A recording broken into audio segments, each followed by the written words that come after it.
This is my highly requested booty building program. This is part 1. Make sure you subscribe for all 3 parts. I'm here with Amy. She's going to be demonstrating the exact exercises that you need to do to build that booty. We're going to start with a glute warm-up. We're going to be doing 90-degree glute adduction. So the first thing you do is you're going to be lying down flat on the bench, pushing the heels into the floor and spreading the knees apart. You want to band just below your knees. So this is glute banded ab adduction. So some finer points of this, I do prefer this exercise with the shoes off. So getting Amy to take the shoes off, and the cues that I like to use with this is pushing that first metatarsal down into the floor along with the heel. So what I like to do sometimes as a cue is getting people to raise that big toe up and getting them to push as hard as they can on the floor. So Amy lying down now. Now as she does that, again, I'm going to be cueing those toes, pushing down into the floor, lift this up a tiny bit. So in this position, the only thing that can really be working is the glute. This is why I love this exercise, is because it really is a no-brainer to get the glutes firing at all cylinders. So what you're going to be feeling here really is the lateral part of the glute, and it is almost like an idiot-proof way to warm up and train the glutes. When I'm training someone, I'm always checking in to make sure if they're feeling it in their glutes. If they're not feeling it in their glutes, the band may be too weak and the resistance might not be strong enough. So in which case, we level up the band. The next one we're going to do, Amy, is actually a counterbalance squat. So I want the feet relatively far apart. You're going to pick this one up and reach out in front of you. Now I want you to stand up in a squat position. Now, the trick with this one is I don't want your knees to travel over your toes. You have to send your hips right back as you do this. Send your hips right back. And a bit more. Yep, that's good. 1. Just do 6 of these, a little higher for me. There you go. Spread harder, push that knuckle down into the floor. Push the knuckles down into the floor. Same cue here, toes up off the floor.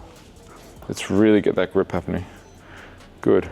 This is a box squat with a low bar position, really just warming up the position and the movement, getting her into that position so she's warming up her glutes. We're not using this as overload, we're just using this to activate the glutes. So the first thing I'm gonna do is I'm gonna set Amy up with this stick as a low bar back position, so that way she's anchored in. The reason why I'm using the stick here is to anchor her body into something so she stays up nice and vertical and stays up nice and tall, and we're able to shift the load into her glutes. If you look at lever lengths of her legs, they're actually quite long. So for most people to really feel it in the glutes, we're going to go even wider with our stance. Pushing your hips back, pushing your hips back, pushing your hips back. That's it. Come all the way down and back up. Now, to really maximize this in the glutes, I want you to stay up as tall as possible. Imagine there's a wall in front of your face. Don't hit the wall. So you can see here, Amy's still shifting forward. I don't want her to shift forward at all because I want the load to be through her glutes. So shift back, shift back, shift back, shift back. Hips back, hips back, hips back, hips back. There you go. More hips back. Don't hit my hand. Don't hit my hand. Hips back, hips back. Good, and just chuck your chin down as you do this. There, keep your chin down, more back, hips more back, way more back. Good, open up those knees. Spread, spread, spread. Open up the knees. Good, that's better, now we're getting somewhere. So the truth is with this exercise, not to cover it up, Amy's not doing this exercise the way I want. So what we're gonna do is we're gonna move to the wall, which is gonna enable her pattern. Let me show you how. All right, so what you saw before was Amy was leaning forward and was putting the load and pressure in her lower back. We want this not as a high bar squat position on top of the traps, we want it low on the body. Then we're gonna get Amy, there's obviously a wall in front of you, you're gonna have to go a lot wider with your feet, so let's get those toes up against the wall. Now, physical challenge. I want you to squat down, and obviously there's a wall. So your body needs to figure this out. How are you gonna squat? How are you gonna get into position with a wall in front of you? So what this does, this is a physical cue. People have to figure this out, and they have to open their knees and they find the right muscles that they need to work. Now, her knees are traveling a little bit over her toe, which is okay right now, but you can see she's in a very nice wide position and the load is off her back. Can you stack your rib cage on top of, there we go, stack. See, you can see her back now is protected. That is a great position. So her glutes in this position are working a hell of a lot more than they were before, and beautiful thing is her lower back is now protected as well, and that core is being engaged. And you got to remember, your core isn't just your lower back, it's your abs as well, which is definitely firing on now. Come down, spread, spread, spread, spread, spread, spread, spread, spread, spread, beautiful, and back up, fire. Excellent. It's a great exercise. Give that one a go. It is harder than it looks. So now we are going to be doing a counterbalance kettlebell deadlift with an uneven load. So I'm gonna use about a 4 kilo difference in between the 8 kilo and the 12 kilo. The trick with this one is we are going to put the heavier load on the outside of the foot. When Amy picks this up, what I want, she's gonna pick it up with one leg, but I want her to pick it up evenly, as if they were exactly the same weight. So her brain and neurally is gonna have to fire at the same time. What we're doing with this exercise is teaching stability. So you're gonna put this foot in, so we're gonna have the heaviest weight on the outside, so that way the glute really has to fire up. So let's get that foot in the center of both of those kettlebells. In the center, let's get it dead center. Okay, now let's go into a B stance. So up onto the toe on this one, that's it. So you're really loading, think about it, you're really gonna be loading this glute. This exercise is to help with the pattern of that hip hinge and that activation of the glute. But the goal here for her is to do 6 reps and to pick them up completely evenly as if they were exactly the same weight. Reach down, reach down, reach down. Let's get into that glute. And she's gonna reach and pick it up as if they were the same weight. Good, 1. Good. Things that I'm watching for here is as both of them lift off the floor, is it even? The other thing that I'm watching for is, because I really do want to use her glute, is this shin position here. Is her knee behind her toe? Her knee is coming a little bit forward. I would prefer, but she has had some glute issues in the past. There we go. Now she's pushing really into the glute. That's better. So I don't want to be too aggressive with it because we are rehabbing, but at the same time, I really do want her to get into that position as best she can without flaring up that hamstring. So good, and I want even further, so stick your bum up to the roof, up to the roof, up to the roof, up to the roof. Good, that's a better position. That's 6. Slow it down, slow it down, slow it down. Good. Stability gives us mobility, gives us further range of motion, it creates strength. We have mobility, stability, strength, performance.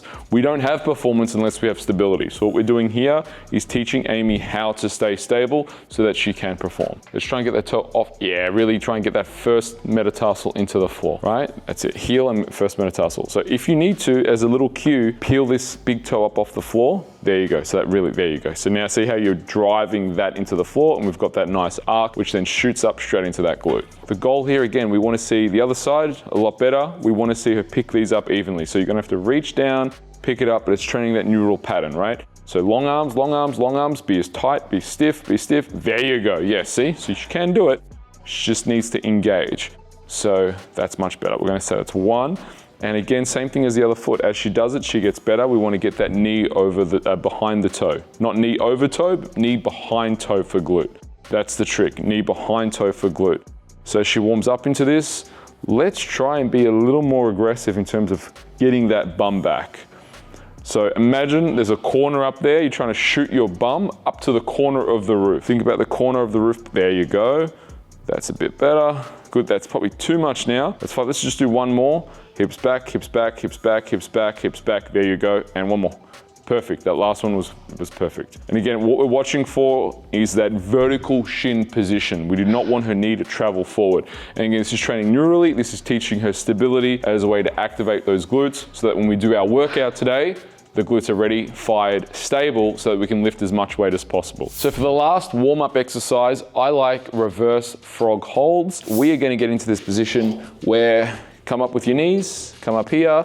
We're gonna turn your toes out. So I'm gonna get you to bring and bridge your belly button into your spine as you do this. What that will do is counteract the load going into your lower back. So belly button into spine. Now, this is a very small movement. You're not gonna see Amy lift up a lot, and we don't want her to compensate from her lower back. So belly button into spine, I'm gonna check this. Here are her hips. I want her hips aligned with her knees, and then her knees aligned with her ankles. So you can see here how I'm pushing her into position. You can see how this all lines up, and then she's trying to default back into this position where it becomes a little easier. And now, again, just like the 90-degree exercise that you saw before, this is all glutes. So for some ladies, just to make it a little bit more comfortable, and some gentlemen, what you may need to do is put your hands underneath your hips just to give you a little bit of space from the pelvis so that you can stay and maintain that position, which is fine. Belly button in.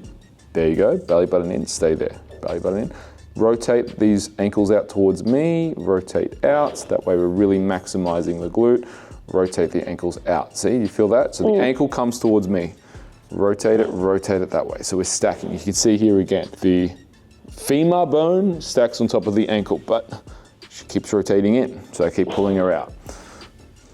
And 3, 2, belly button in, 3, belly button in, 2, 1, relax. I think that's our warm up. I think our glutes are warm and stable. So one thing that I like to do for my female lifters is to use a female bar for deadlifting. You might be asking, what's the difference between a normal bar and a female bar? Well, a normal bar is 20 kilos. A female bar is 15 kilos. But it's not the weight differential that I like. I like it because it is a smaller diameter bar and females generally have smaller hands. I'm not training grip strength, I'm training the position of the deadlift. Because this is a glute focused sumo deadlift, what I'm gonna do is I'm gonna get Amy to just bring her toes in just a little bit closer, that's it. Now, I'm gonna get you almost dead center. I don't want any adduction, I really want you to bring them straight. Now, I want you to imagine that your hamstrings are super, super tight and you have to reach even more aggressively, and you also have a big belly in front of you too.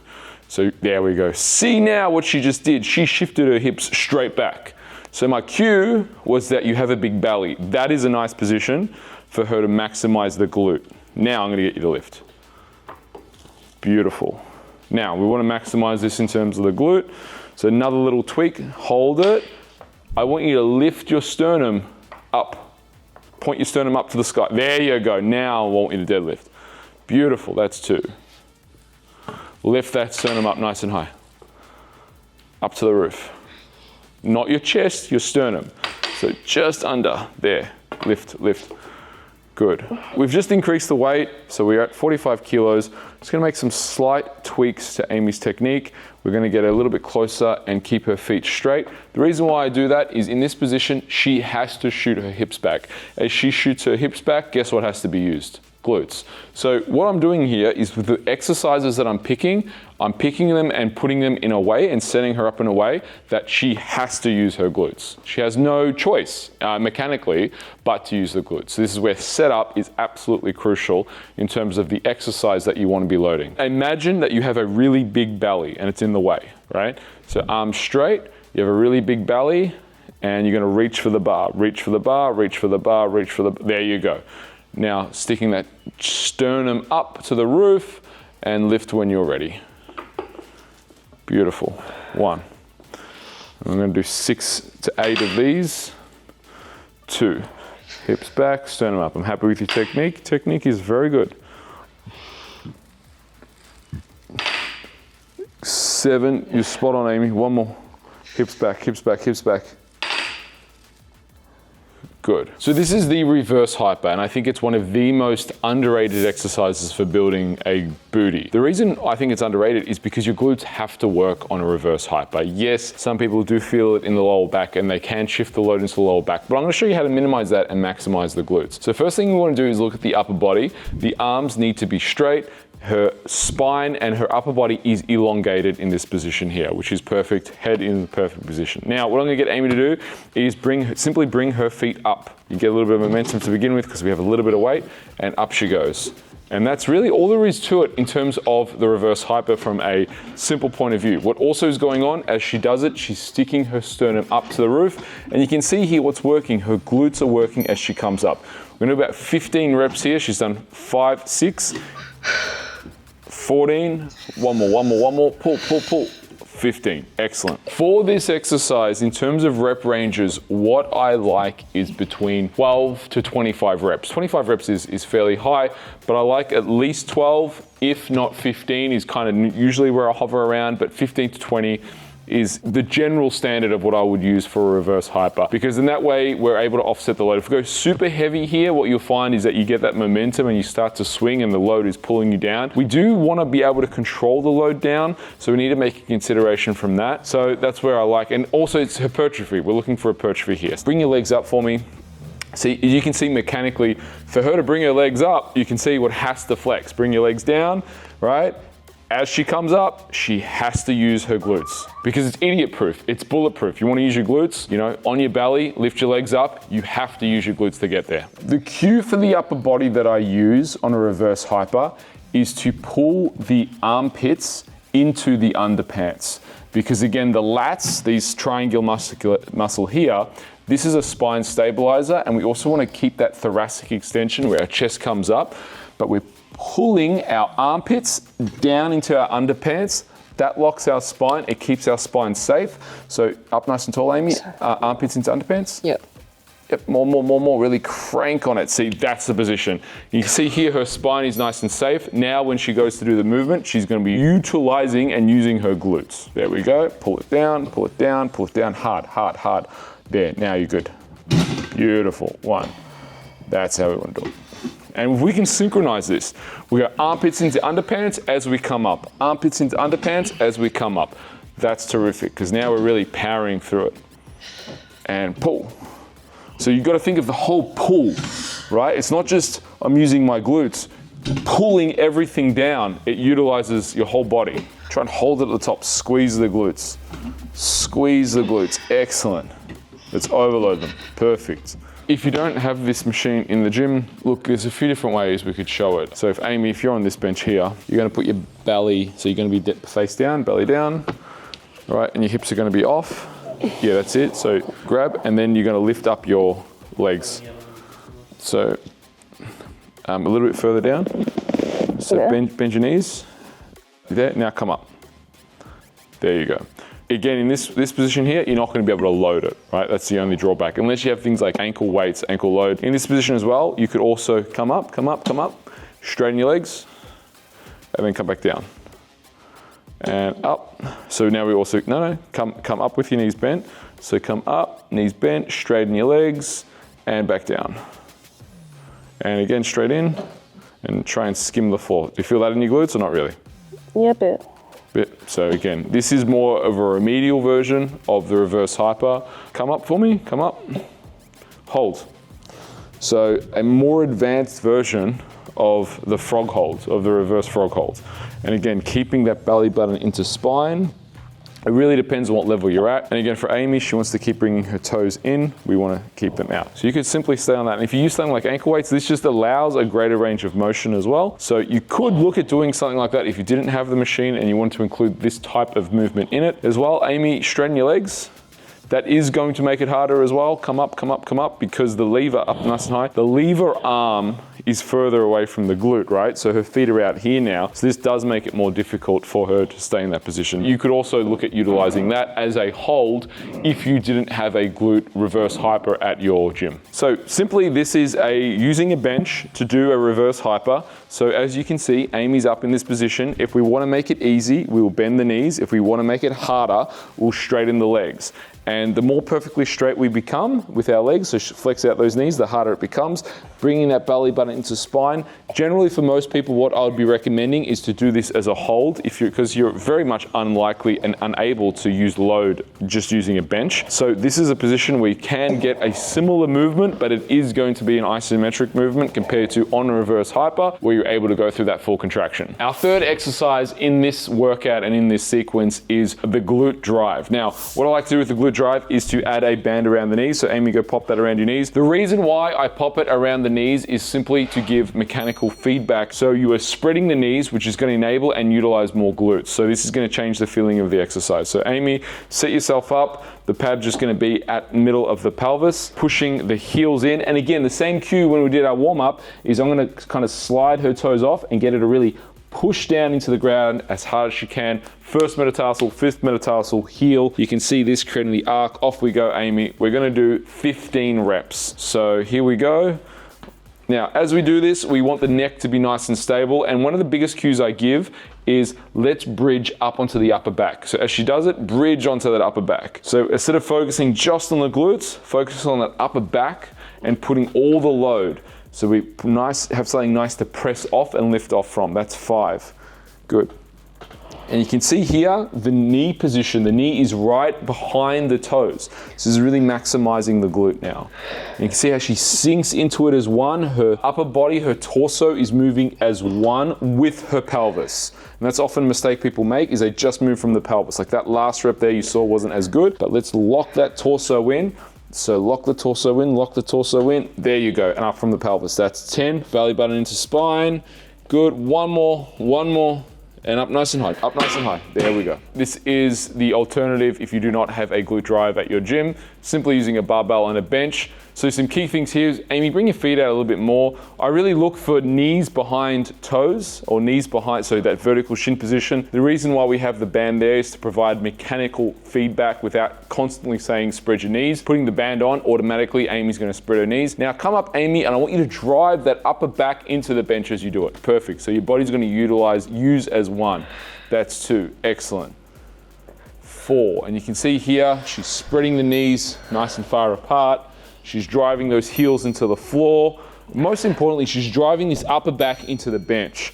A lot of people over cue this exercise. If you simply cue upper back into the bench, it corrects a lot of things, particularly from the spine. So upper back into the bench and then push the hips down. Upper back into the bench, push the hips down. We're gonna do 5 more. Good, and keep spreading those knees. Good. 2, 3, good. 4, one more, and drive it up, 5, excellent, slow down, perfect. That's part 1 of 3. Make sure you subscribe so you don't miss the next one.